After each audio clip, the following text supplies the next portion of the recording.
acabo de ver la hora y faltan 15 minutos. Pero más o menos les cuento un poco por qué es una crisis rara, ¿sí? Y es una crisis rara porque no está disparada por un evento que sea económico. Todo lo contrario, está disparado por un virus, ¿sí? Y ese virus lo que hace es obligarnos a mantener distancia física. Esa es hoy la única herramienta que tenemos para combatirlo, es separarnos los unos de los otros. Y cuando nos separamos de los unos de los otros, lo que nos separamos es el trabajador se separa de su puesto de trabajo.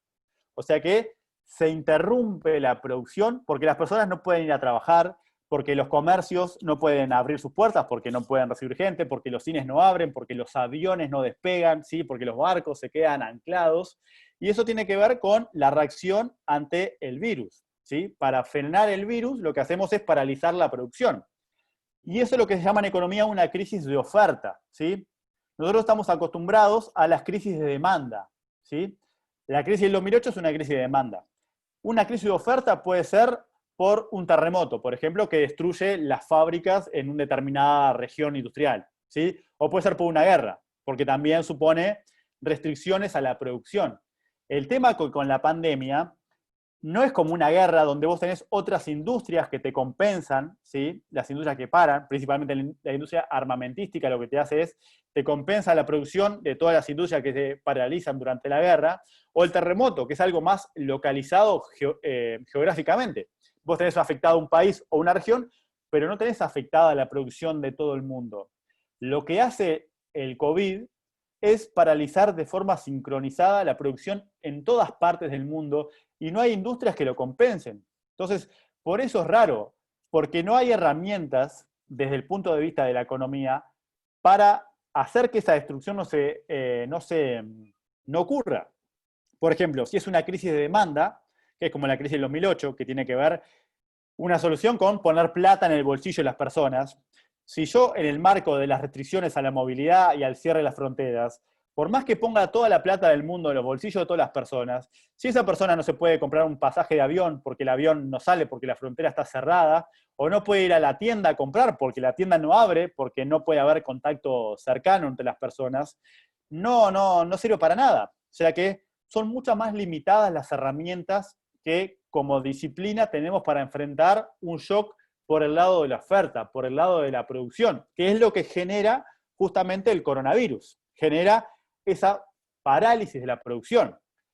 El tema es que el problema se agrava, porque esa parálisis de la producción lo que hace es dejar un montón de personas sin sus ingresos, ¿sí? Porque pierden el empleo o porque ven recortados sus salarios, ¿sí? Eso por el lado de las familias.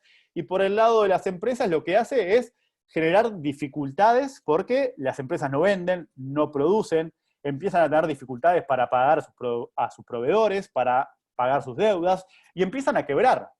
Entonces, lo que empezó como una crisis de oferta, ¿sí? Como una crisis de la producción, por la parálisis vinculada a las medidas de distanciamiento por la pandemia, empieza a ser una crisis de demanda, que es una crisis que afecta al consumo, ¿sí? Porque las familias pierden su empleo y pierden sus ingresos, afecta a la inversión, porque las empresas se funden, quiebran, y afecta a las exportaciones, porque el comercio cae, ¿sí? Entonces, una crisis que empieza siendo de oferta se amplifica por una crisis de demanda. Y cuando en economía hablamos de demanda, hablamos de consumo de las familias, hablamos de la inversión de las empresas, hablamos del gasto público y hablamos de las exportaciones. Entonces, todo eso se ve afectado. Entonces, vos tenés una doble crisis, una crisis de oferta, y cuando se empieza a ir esa crisis de oferta, que es lo que está pasando en Uruguay, de a poco las actividades van retornando a la normalidad, ese impacto de oferta se empieza a diluir, porque ahora el comercio está abierto, ¿sí? Hay un poco más de movilidad, las personas están volviendo a trabajar. Pero ¿qué es lo que te va dejando? Y te va dejando el efecto de la crisis de demanda. El desempleo más alto, la destrucción de empleos, la caída del poder adquisitivo de salarios, la falta de inversión. Entonces, eso es lo que hace que esta crisis sea inédita. ¿Qué tan inédita es? Y bueno, eso que ven ahí, si están viendo la presentación, es el crecimiento de Estados Unidos desde 1947, ¿sí? Cuando las barritas, que es el PIB, es la variación del PIB, está por debajo del cero, es la economía está cayendo, y cuando está por arriba es que está creciendo. Vieron que muchas veces la barrita está por debajo del cero. Eso quiere decir, son todas las crisis que ha atravesado Estados Unidos durante los últimos 70 años. Pero lo que ven ahí, que está señalado con una flecha, porque parece como una línea vertical que va hasta el 10%, ese es el impacto de la pandemia en la economía norteamericana. Es una crisis que no tiene antecedente desde 1929, desde la década del 30. ¿Sí? Esa raya vertical que está al final es justamente el dato del PIB del segundo trimestre de este año, que es donde están alojados los mayores impactos de la pandemia. Lo mismo pasa en Europa. Cuando miramos Europa, también vemos que las caídas son extraordinariamente atípicas. ¿Sí? En Europa la reconstrucción de datos te permite ir hasta los 90, principalmente cuando hablas de los bloques, ¿no? Entonces, lo que tenés acá ya no es del 47, pero ya se ve que desde el 95 no hay ninguna crisis, ni siquiera la crisis del 2008, ni siquiera la crisis griega, ¿sí? La crisis de la periferia europea, se parece a la crisis que estamos enfrentando hoy. ¿Sí? Y esto es eso de simplemente ese quilombo de rayas, es para que vean, porque probablemente hayan escuchado el tema de, bueno, esto es una crisis que tiene forma de B corta, y si tiene forma de B corta es una caída sumamente pronunciada, que es lo que se ve ahí en marzo, y después una recuperación rápida, que es lo que termina de completar la forma de la B corta. Hay otro tipo de crisis que son en forma de U. En forma de U quiere decir, bueno, la caída no es tan pronunciada, pero el comienzo de la recuperación se hace desear un poco más, es un poco más lento, y por eso se forma la U. Después hay un poco de mayor complejidad y aparece la crisis en L, que básicamente es una caída muy grande, y después una barrita que no hay una recuperación, ¿sí? Es una L. Básicamente el ejemplo que se podría usar para una crisis de forma de L es el ejemplo de Grecia, ¿sí?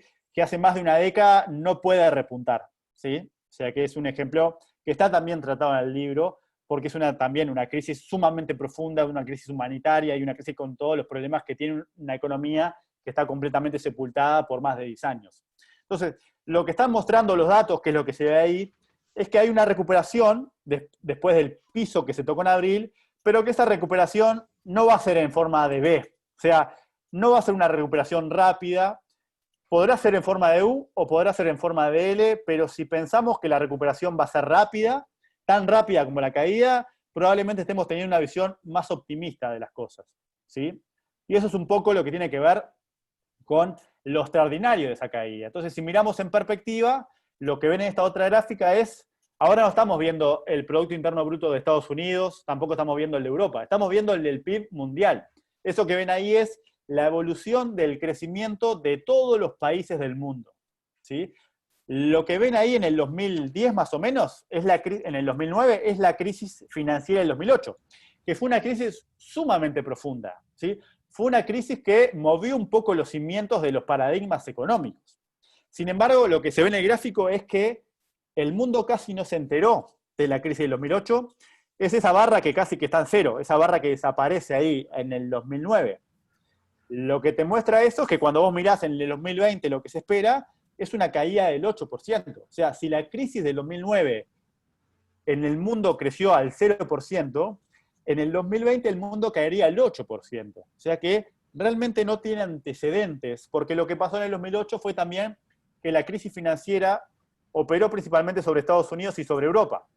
Pero las economías emergentes, principalmente China, casi que no se enteraron. Entonces siguieron empujando al mundo. Y entonces el mundo en su conjunto no cayó tanto.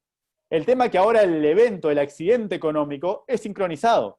Y lo que tenemos es una caída del PIB mundial que no tiene antecedentes y donde se registra que no han habido tantas economías que caigan al mismo tiempo desde 1870, que no se da una caída sincronizada de tantos países en todos lados del mundo. O sea que es una crisis inédita que no tiene antecedentes, y ver los números, que a veces una imagen vale más que 1000 palabras, bueno, creo que con la crisis y las gráficas del crecimiento, eso se ve patente, ¿sí? Realmente es una crisis excepcional.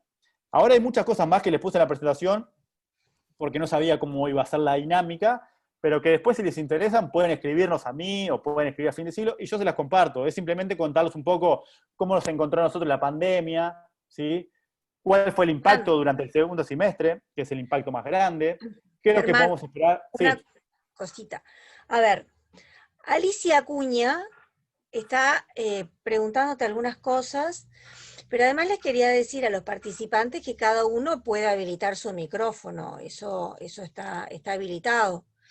Te puse ahí en el chat, Vamos a hacer así, mira, voy a dejar de compartir porque al final dale. terminé haciendo un monólogo de algo que quería que fuera completamente No, pero digo, está interactivo. bien las gráficas que estás poniendo, nos están complicando mucho la vida a todos, me parece. Creo que lograste tu objetivo, ahora estamos mucho más entreverados que antes. Bueno, está. Como buen Entonces economista. nos vamos de la presentación y Sí, abrimos a la conversación.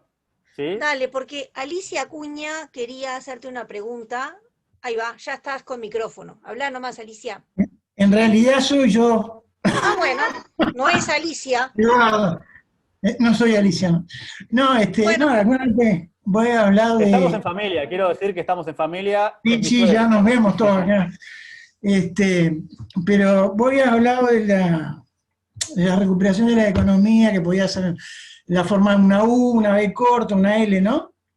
Como está el panorama ahora, esto lo habíamos hablado en algún momento cuando había arrancado esto, por marzo, abril, a la altura de todos estos meses que han pasado. ¿Se puede inferir algo de cómo vamos a ir nosotros, por ejemplo? Y Le digo a bueno, mi nosotros, hermanita, ¿eh?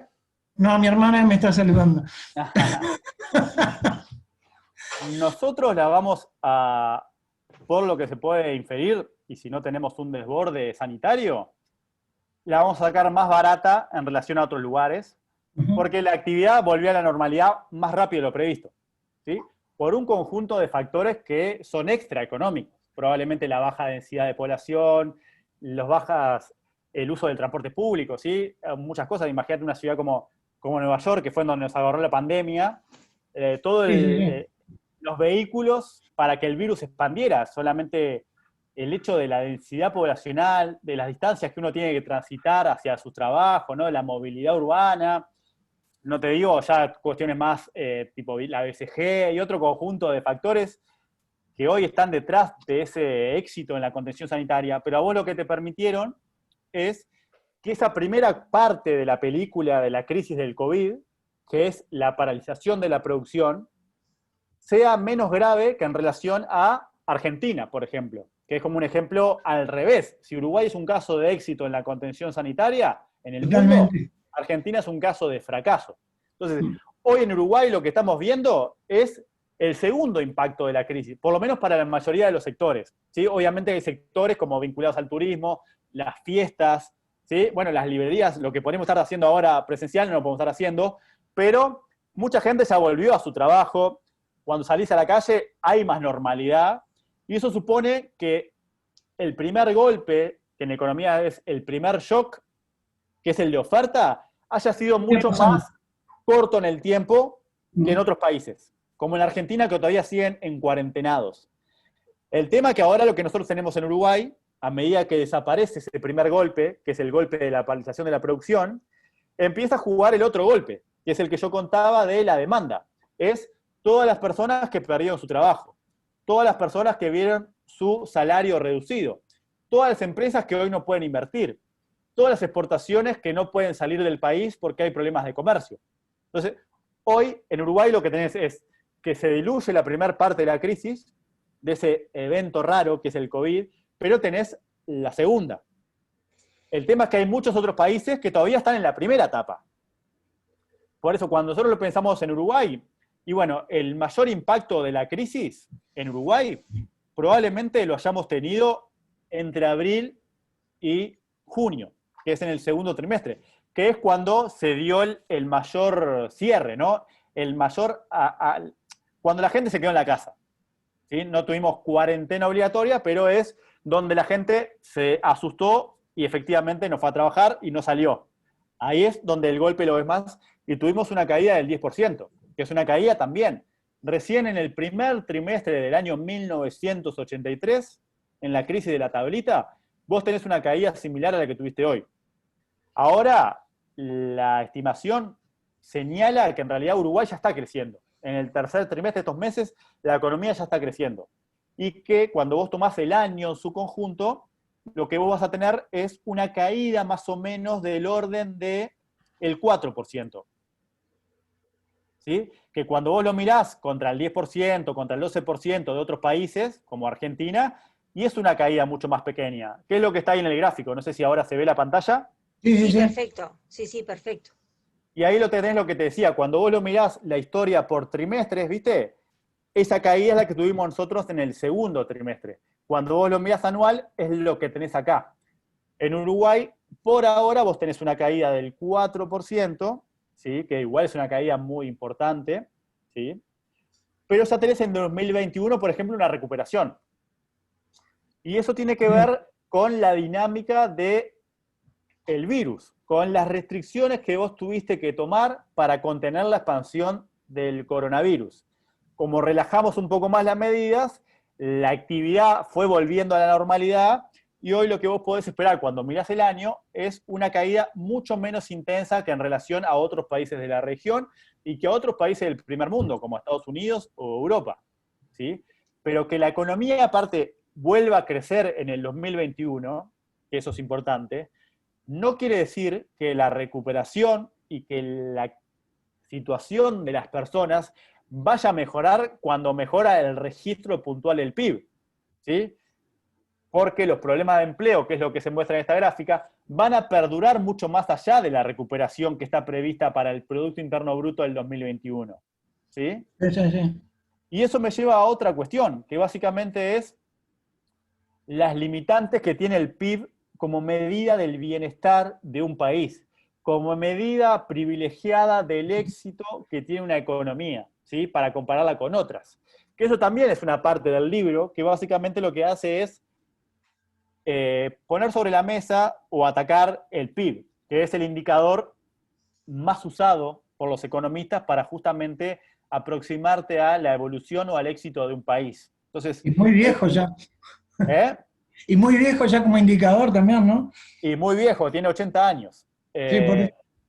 Y eso parte de eso. Vos podés ver que el PIB se recupera y vuelve a crecer mucho el año que viene, pero eso no quiere decir que el bienestar de su población, de los países, Claro. vuelva a recuperarse. Y eso es parte de lo que no recoge el PIB. Y en particular quería comentarlo, si no se han aburrido todavía, que un libro, uno de los libros que es este, que se llama ¿Quién le hacía la cena a Adam Smith?, que yo lo utilicé también en mi libro para justamente poner sobre la mesa las cosas que el PIB no contempla, ¿sí? Los puntos ciegos del PIB, es justamente el trabajo que hace puertas adentro, ¿sí? El trabajo que muchas veces es el trabajo de cuidados o el trabajo doméstico y que históricamente y actualmente está concentrado principalmente en las mujeres. Entonces, lo traigo sobre la mesa porque este año se presentó en el Parlamento, hace un mes, un trabajo que cuantifica ese trabajo, ¿sí? Valga la redundancia. Un documento o una investigación que cuantifica cuánto es lo que el PIB ignora en relación al aporte que hacen las mujeres a la economía, ¿sí? Entonces, esto está recogido en el libro, pero cuando tenía el libro, todavía no había salido este estudio que se publicó en el 2020 a través de ONU Mujeres para cuantificar que el aporte de las mujeres al PIB de Uruguay, ¿sí? Acá estamos ya pensando en Uruguay, es del 16%. O sea, el 23% es la contribución del trabajo no remunerado a la economía, ¿sí? Ese trabajo invisible que no se contempla. Digo invisible y digo que no se contempla porque la medición del PIB no toma lo que se hace adentro de la casa como producción, como valor agregado. Entonces, todo eso que en general está a cargo de las mujeres no queda contemplado dentro de nuestra variable privilegiada para medir los resultados del desempeño de una economía. Entonces, lo que pasa es que cuando vos lo medís, ¿sí? Es impresionante el tamaño, la magnitud que tiene esa contribución del trabajo de cuidados, del trabajo doméstico que principalmente recae sobre las mujeres. Entonces, lo que aporta ese estudio que se presentó en el Parlamento en septiembre, sí, fue un pedido de Beatriz Argimón a ONU Mujeres para que se cuantificara, que lo hizo Soledad Salvador, que es una economista que trabaja justamente con estos temas, es cuantificar esto. Y ahí parece medio abstracto, ¿no? Esa gráfica no dice mucho más que cuánto es el aporte. Por eso es ilustrativo pensar, bueno, si fuera un sector, si el trabajo no remunerado fuera un sector de la economía, como es la construcción, como es el agro, como es la enseñanza, como es la industria, ¿cómo saldría la foto? ¿cuánto pesaría el sector de trabajo no remunerado y cuánto pesaría el aporte de las mujeres cuando vos lo comparás con otros sectores tradicionales? Y es la foto que está en la gráfica esta. El aporte del trabajo no remunerado a la economía es mucho mayor que el aporte de la construcción, es mucho mayor que el aporte de la industria, que el aporte del comercio, ¿sí? La intermediación financiera, de muchos sectores tradicionales. Y en particular, si se acuerdan de este otro gráfico, ese aporte del 23% lo podemos descomponer entre el aporte de los hombres, que es pequeño, es el 6%, y el aporte de las mujeres, que es ese 16%. Cuando ponemos el 16%, que es esa raya roja que corta, también el aporte solamente de las mujeres, que está invisibilizado por la contabilidad nacional, ¿sí? Por el PIB, es superior a todos los sectores que yo les listé, a todos los sectores tradicionales, ¿sí? Y que también llama la atención y es relevante cuando vos te pones a pensar, bueno, el PIB va a volver a crecer en el 2021, ¿no? Es lo que se puede argumentar. Uruguay va a tener una recuperación más rápida porque el PIB va a crecer. Pero cuando vos te pones a mirar, bueno, ¿qué es lo que está midiendo? Y ahí es donde entras a hacer todos estos doble clic. Y ahí es donde empezás a ver todas sus limitantes, y ahí es donde empezás a dimensionar que por más que el PIB vuelva a crecer en el 2021 y vuelva a crecer al 4%, ¿sí? Como está previsto que crezca, que es un crecimiento bastante importante, eso no quiere decir que hoy que la gente que hoy está pasando dificultades, ¿sí? Que la gente que perdió su empleo, que la gente que se quedó sin la malla de contención de la seguridad social, el año que viene vuelva a estar bien, ¿sí? Hay un rezago mucho más importante de lo que es el bienestar y la situación personal de las personas en relación a lo que el dato puntual del PIB te puede llegar a dar, ¿sí? Entonces, por más que tengas una recuperación en forma de V corta, que sería el escenario más optimista, que ya no parece ser el que se vaya a concretar, aún así eso no quiere decir ni está cerca de sugerir que ya está, que Uruguay ya pasó lo peor y que de acá en más es todo crecimiento y todo bienestar. Por el contrario, recién estamos empezando a transitar el segundo capítulo de la crisis del COVID, que es el capítulo de la afectación de la demanda, es el capítulo de la afectación del empleo, de la inversión, del consumo, de los salarios, ¿sí? De las exportaciones, de las empresas más pequeñas, ¿sí? O sea que el PIB puede volver a crecer, pero eso no quiere decir que Uruguay en el 2021 ya se vaya a sacudir el efecto de la crisis. Todo lo contrario, hoy hay un conjunto de población que es sumamente vulnerable a la dinámica de la propia crisis. Por ejemplo, vos lo que tenías en su momento, que es más o menos lo que estamos haciendo ahora, es que mucha gente puede teletrabajar. Yo medianamente pude seguir trabajando en lo que estaba haciendo porque lo que preciso es una computadora es hacer informes, ¿sí?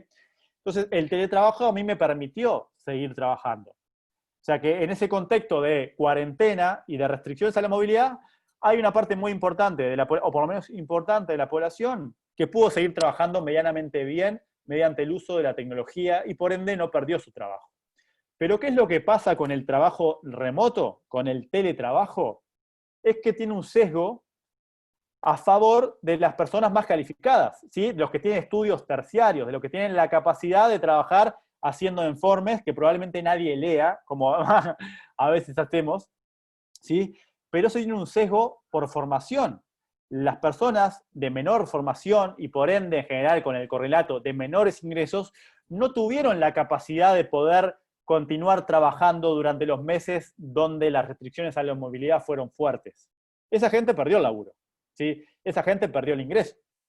Entonces, parte de ese teletrabajo lo que hace es parte de la dinámica y la génesis de la crisis, hace que sus efectos sean doblemente asimétricos desde el punto de vista de la desigualdad del ingreso, por ejemplo, en el caso de quienes pueden teletrabajar y quién no, y también en el caso de las mujeres, porque con las escuelas cerradas, ¿sí? Y con todas las tareas de cuidados que ya no se pueden hacer fuera del hogar, porque antes se podían contratar servicios y en el marco de la pandemia no, es doblemente acuciante. Entonces lo que hizo la crisis del coronavirus es profundizar todas las desigualdades que eran preexistentes, ya sea por el lado del género, ¿sí? Como por el lado también de la formación de los trabajadores. O sea, afecta más a las mujeres, afecta más a los sectores más vulnerables, afecta más a los sectores con menor formación en términos de educación. ¿sí? Entonces, es un problema más complejo del que vos podés inferir solamente mirando si va a ser una recuperación en B, en U o en L. Solamente mirando qué podés esperar del PIB para el año que viene. No sé si eso contestó más o menos la Sí, pregunta. sí, sin duda. Igual de todas formas quería, vos que estás más fuera de lo que es el libro mismo, ¿no? Pero lo que es la economía mundial, esto tocó a todos los países y a todos los estabilizó, no es Uruguay ni es Brasil, es todo el mundo que tuvo mayormente problemas, ¿no? ¿Vos has escuchado algo, has sentido algo? Si el mundo se está pensando organizar, pues esto pasa ahora capaz, y capaz que dentro de un año, 2, 3 años se vuelve a repetir algo similar, y vuelve a desestabilizar toda la economía mundial. ¿Hay algo que se esté hablando como cooperación internacional, buscar entre todos alguna solución? Bueno, creo que es al contrario, ¿viste? Porque lo que yo te comentaba hoy cuando Los estábamos aislaron.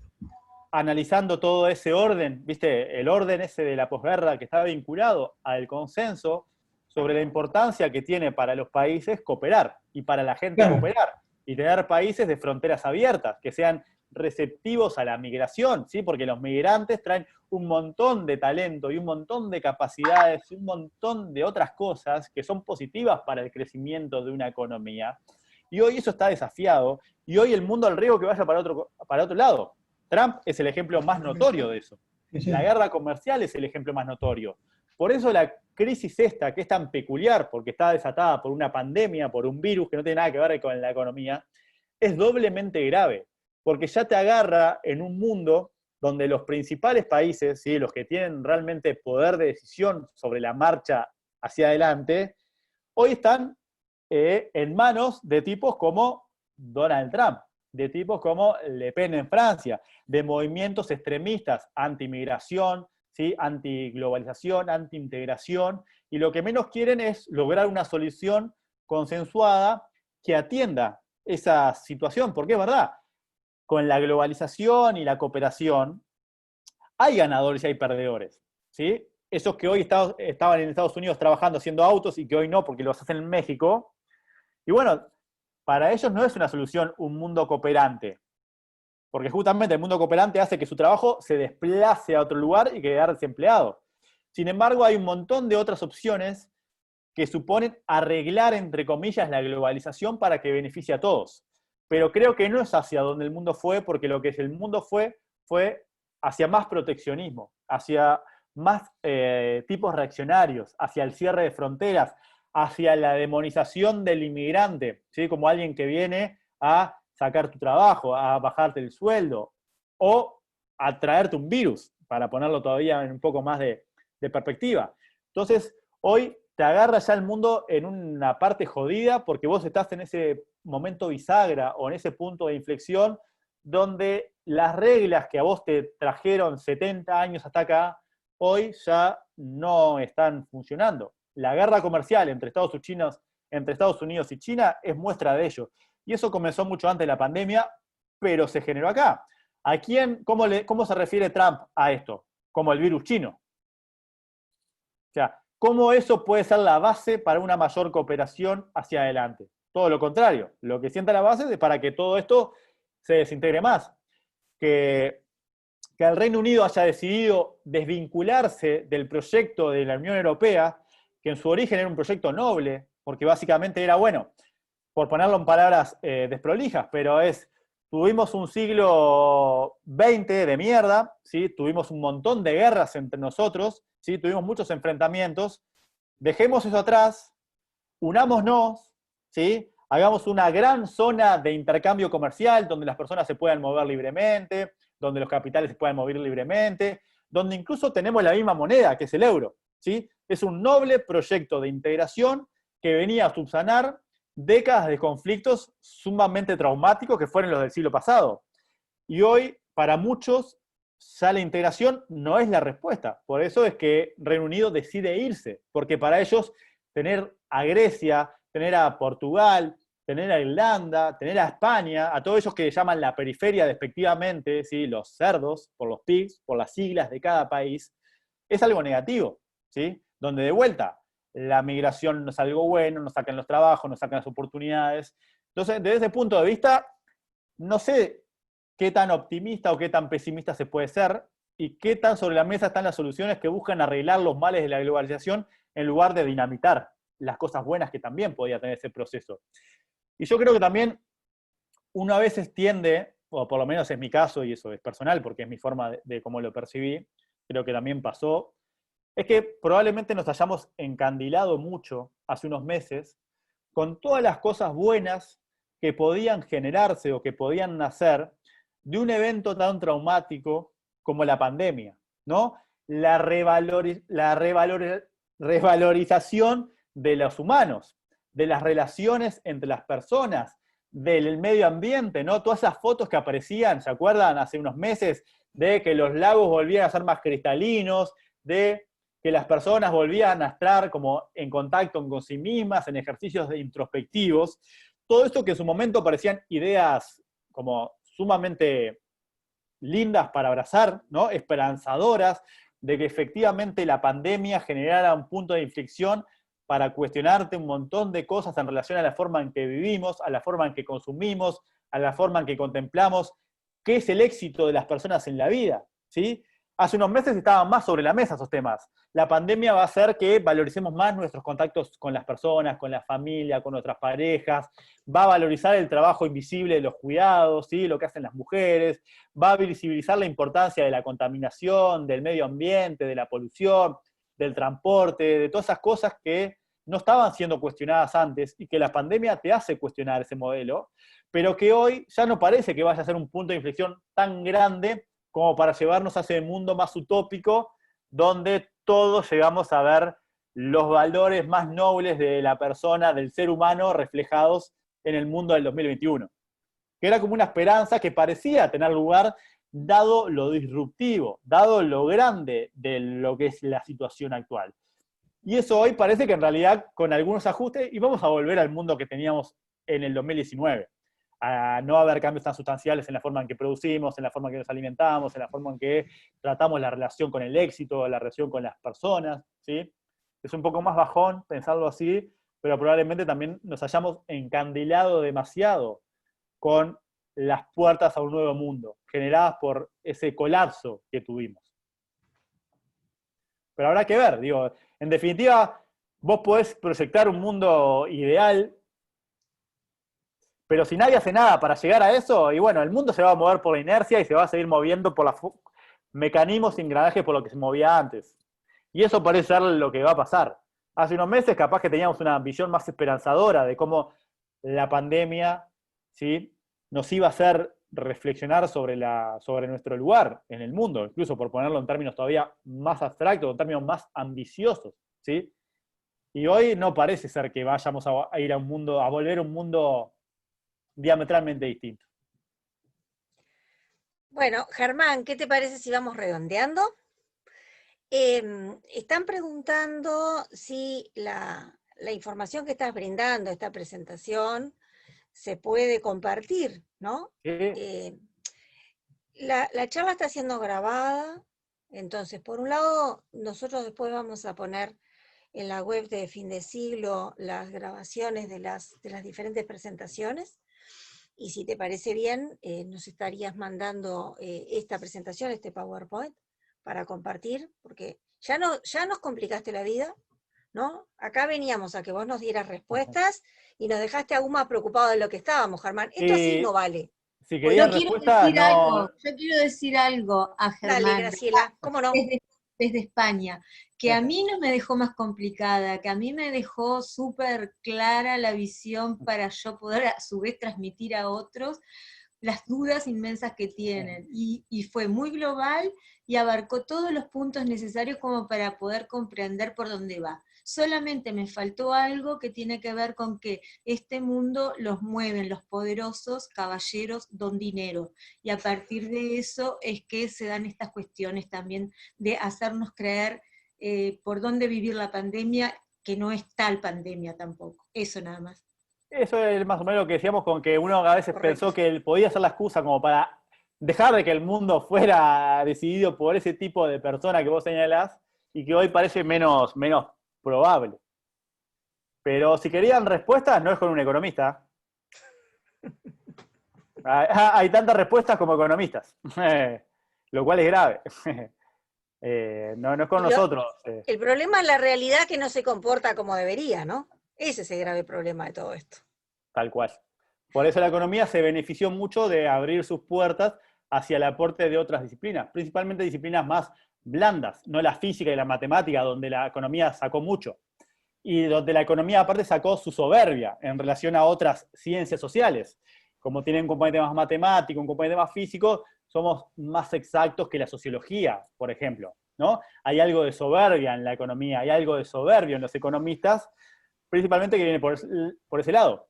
Pero el aporte de otras ciencias sociales, de otras ciencias más blandas, como para entender el individuo, que es el corazón de la economía, no los números, terminan aportando algo distinto a esa situación. No sé si alguien más quería participar. Una cosita quería plantear. Tú, Germán, hablabas de aumento en el Producto Bruto, ¿no? A mí perdón, por lo menos me ves la cara cuando hablo. Lo que más me preocupa es el tema de la distribución de ese aumento de ese producto después, ¿no? Yo estaba mirando algunos números como que hubo ahora sectores que la riqueza le ha aumentado más de lo que tenían porcentualmente en esta época de crisis, ¿no? No es que a todo el mundo le ha bajado parejo, ¿no? Es decir, que a algunos les ha bajado y a otros le está subiendo. Entonces, cuando se habla de crecimiento, una de las cosas que me preocupa es cómo se va a distribuir ese crecimiento.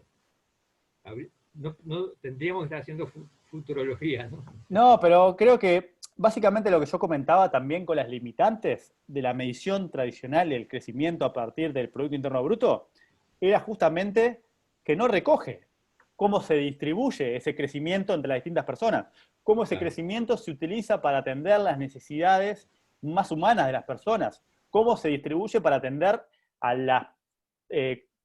los segmentos de la población más vulnerados, ¿sí? Y lo que tiene esta crisis es justamente lo que vos decís. No solamente no todos bajan igual, sino que hay muchos que suben, y los que más bajan son los que más en el horno están. ¿Por qué? Como comentaba, porque la capacidad de trabajar, por ejemplo, de teletrabajar, la tiene probablemente una persona que tiene formación terciaria o formación avanzada que está trabajando en determinados segmentos de actividad. Pero no la tienen las personas que están trabajando en los segmentos más informales o en los segmentos de menor formación. O sea que la pandemia lo que hace es exacerbar la desigualdad que ya era preexistente. Y cuando vos lo mirás más globalmente, en los últimos meses se han roto récord de aumento de riqueza diaria en el marco de la pandemia, ¿sí? Las empresas tecnológicas, las empresas como Amazon, ¿sí? Los billonarios se hicieron obscenamente más billonarios en el marco de la pandemia, porque justamente la pandemia tiene efectos asimétricos sobre los sectores de actividad y sobre la población. Entonces, obviamente que la situación va a ser mucho peor para los que más mal están, ¿sí? Independientemente de que vos ya aterrices la discusión a las distintas soluciones que hoy se están planteando en el marco del cambio de gobierno y en el marco de lo que es la economía uruguaya concretamente. Pero globalmente, los que más mal estaban, hoy están peor. Y los que más bien estaban, hoy están mejor. ¿Por qué? Porque hicieron mucho más millonarios. Porque justamente las tecnologías... Zoom, esto que hoy estamos haciendo en Zoom, el tipo que fue dueño de Zoom, su riqueza aumentó exponencialmente. Ahora había salido una noticia la última semana de que están en Estados Unidos pensando empezar a desarmar un poco las empresas tecnológicas, los monopolios y el poder de mercado de Amazon, Google, Apple, ¿sí? Algo similar a lo que se hizo con Standard Oil en el siglo pasado. ¿Por qué? Porque se están chupando toda la generación de riqueza en el mundo, porque generan monopolios, ¿sí? Se apropian del poder de mercado y lo que hacen es todo lo que la economía crece, se lo absorben, no derrama. Y cuando vos lo mirás con el Producto Interno Bruto, es completamente ciego. Si yo te digo que la economía uruguaya va a crecer al 4%, al 10% o no va a crecer, no te estoy diciendo nada más que eso. No te estoy diciendo cómo va a estar los que hoy están más mal que ayer. No te estoy diciendo cómo se va a distribuir. No te estoy diciendo cómo van a estar las mujeres. No te estoy diciendo cómo van a estar las personas que tienen menos formación y que no tuvieron la posibilidad de teletrabajar porque no pueden ni siquiera tener conexión a internet, ¿sí? O porque su trabajo requiere fuerza física, ¿sí? Entonces, eso es justamente uno de los problemas. Y eso es justamente lo que vos tenés y que deberías tomar medidas porque eso no se va a corregir, ¿sí? Entonces, ese crecimiento de la desigualdad es uno de los rasgos característicos de esta pandemia. Hace que los que estaban muy bien en el mundo hoy estén mucho mejor y sean mucho más ricos, porque, por ejemplo, los multimillonarios, los billonarios, rompieron récord de aumento de la riqueza diaria, en un día. Algo que no se había visto. En el marco de la pandemia, ¿sí? En el marco donde vos ves a países como Argentina, por poner un ejemplo que está acá nomás. En Argentina hoy el 40% de la población está bajo la línea de la pobreza. Y en los niños, la pobreza infantil en Argentina va a ser del 60%. 6 de cada 10 niños argentinos es pobre. O sea, ese es un poco el mundo que está empezando a dejar la pandemia, es un mundo de desigualdades más exacerbadas, porque ya las desigualdades estaban presentes y porque todos los impactos de esta crisis anormal lo que hacen es profundizar todos los tipos de desigualdades que vos te puedas imaginar, ¿sí? Por género, por ingreso, por educación, por sector de trabajo, ¿sí? A nivel de países, a nivel de regiones. Es tal cual lo que vos decís. Es una forma más deprimente de terminar la charla, pero bueno, no por deprimente deja de ser lo que hoy estamos atravesando. Y bueno, ¿cómo cambiar esa realidad? Y bueno, es la discusión que hoy tenés sobre la mesa cuando cada vez que mirás el informativo, abrís un diario, ves el Twitter, ¿sí? ¿Cuál es el mejor mecanismo que tenemos como sociedad para atender a esas personas que ya venían rezagadas antes y cuya situación hoy es mucho más vulnerable porque la crisis del coronavirus fue como un agujero en el piso, ¿sí? Por el que muchas personas cayeron verticalmente. Entonces, ese es un poco en donde estamos hoy. En un país que, como decía, es un país que tuvo éxito al contener el virus. Y al tener éxito en la contención del virus, tuvo un éxito en la reactivación de la actividad, tuvo un éxito en la vuelta a la normalidad de muchos sectores y por ende tiene impactos más acotados y una crisis menos profunda que en otros países. Pero hoy Argentina, por poner de vuelta el ejemplo, pero el tema es que como lo que está diametralmente en el otro lado de nosotros, tiene esas cifras que son de una crisis humanitaria. El 60% de niños pobres no es una crisis que vos puedas solucionar en el 2021, no lo vas a poder solucionar en el 2022, no la vas a solucionar en el 2030. Es una crisis de generaciones, ¿sí? Con 60% de niños pobres, ¿cuáles son las perspectivas en una ventana de 30, 40 años? Es muy complejo lo que estamos atravesando. Es un evento que no tiene antecedentes en casi un siglo y es un evento que te agarra ya en un lugar donde ya venías atravesando situaciones complejas. Eso es un poco la foto. Y desde el punto de vista de la desigualdad, se exacerbó, ¿sí? En los últimos meses la desigualdad aumentó. Y probablemente va a aumentar más en ausencia de decisiones de política orientadas de forma explícita a contener eso. Y ahí es donde se inscribe esa discusión entre el rol que tiene que tener el mercado en ese proceso y el rol que tiene que tener el Estado. Y sobre eso cada persona puede tener su opinión y cada persona puede tener una preferencia. Entonces, hoy hay un gobierno que ganó legítimamente, ¿sí? Y que nunca dijo otra cosa. Siempre dijo lo que dijo que está haciendo, ¿sí? Pero probablemente hoy el mercado no sea la mejor forma de atender a las personas que peor la están pasando, ¿sí? Pero eso es una discusión que va en las preferencias de cada uno, ¿sí? La forma de cada uno entiende que una economía se tiene que organizar y qué lugar le damos al Estado para que atienda ese tipo de situaciones. Y eso es una discusión ideológica, es una discusión de la cosmovisión que cada uno tenga del mundo, ¿sí? No es algo que esté bien o mal, digo, no hay buenas y malas personas. Son distintas formas, pero en el corazón de lo que vos planteás sobre la desigualdad es el corazón de la discusión que hoy se tiene sobre la forma que Uruguay se está parando frente a la reactivación, a las medidas, a las transferencias, al lugar que tienen que tener los distintos partes del Estado para atender esa situación. Y es lo que estamos viendo hoy, ¿no? Este clima tan polarizado tiene que ver con esa forma, de que hay dos visiones del mundo en relación al lugar que uno le deja al Estado y que uno le deja al mercado, que no es distinto a eso que yo les conté del consenso de los últimos 70 años, donde el keynesianismo y el Estado fuerte estuvo del 50 hasta el 70, y a partir del 70 hasta el 2000 y pico estuvo el liberalismo, ¿sí? El mercado con un rol más preponderante en la vida y la intervención del Estado como algo lesivo, como algo que hace daño, ¿sí? Porque se mete en los incentivos de la gente y se mete y distorsiona la forma de organización y la asignación de los recursos. Pero si me preguntás eso, y yo no soy del todo optimista en relación a lo que vos manifestás de cómo se va a distribuir esa recuperación, ¿sí? Que hoy están los números, pero que después en algún momento se va a tener que materializar en eso, y para mí no se va a materializar en algo que esté en línea con la forma en que yo entiendo el mundo. Pero eso es la forma en que yo entiendo el mundo, y es completamente legítimo que otra persona entienda distinto, ¿sí? Y esa es la discusión que el otro día, hace 2 semanas, estuvo sobre la mesa a partir de lo que dijo el presidente de la sesión rural en la Rural del Prado, que disparó toda la cuestión de la desigualdad, si es un proceso que está bien o si es un proceso que está mal. Eso es algo que es personal y que tiene que ver con la sensibilidad de cada uno y con la forma en que percibe ese lugar del Estado y ese lugar de quién es la persona que debería garantizar igualdad de oportunidades, ¿sí? Para que el hecho de que vos has nacido en tal lado o tal otro no determine no solamente tu trayectoria, sino también la trayectoria de tus hijos, y así sucesivamente, ¿no? No se reproduzcan ese tipo de desigualdades.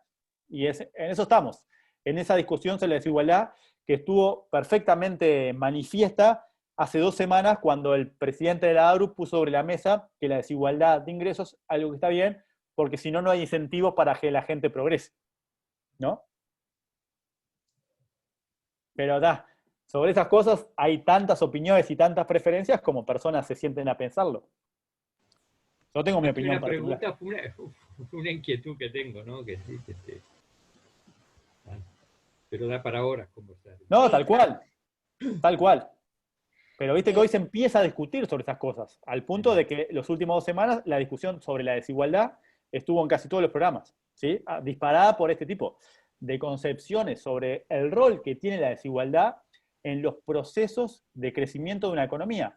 Hay gente que piensa que vos precisás que Bill Gates, ¿sí?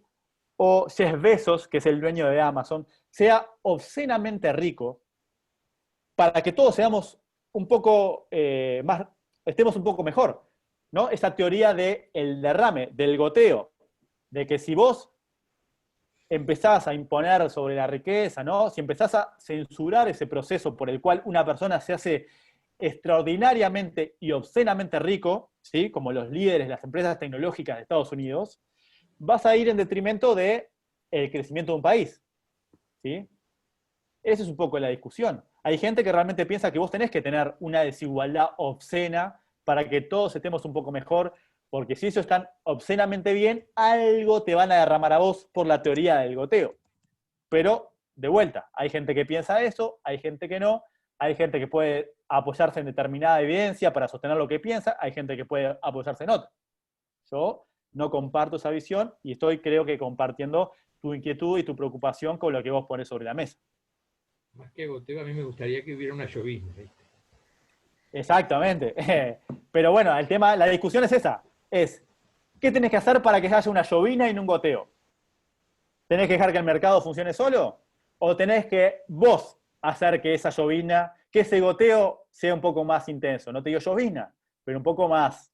Y es esa discusión que es la que estamos hoy. Hay un cambio de gobierno, hay un cambio de orientación, hay un cambio de percepción en el papel que tiene que tener el sector público. Y en eso estamos. bueno, si les parece bien, podemos en otra ocasión tener una instancia de debate acerca de perdedores y ganadores, porque de eso es lo que estamos charlando ahora, ¿no? ¿Quién gana y quién pierde? Cuando el país crece o cuando el país entra en crisis. siempre hay ganadores y perdedores. Nunca ganan todos los sectores, nunca pierden todos los sectores. En general los que pierden son siempre los mismos. Pero bueno, si les parece bien, ¿no? Lo dejamos por acá y nos encontramos en una próxima instancia por esta vía para que la gente que está en España, por ejemplo, pueda seguir participando.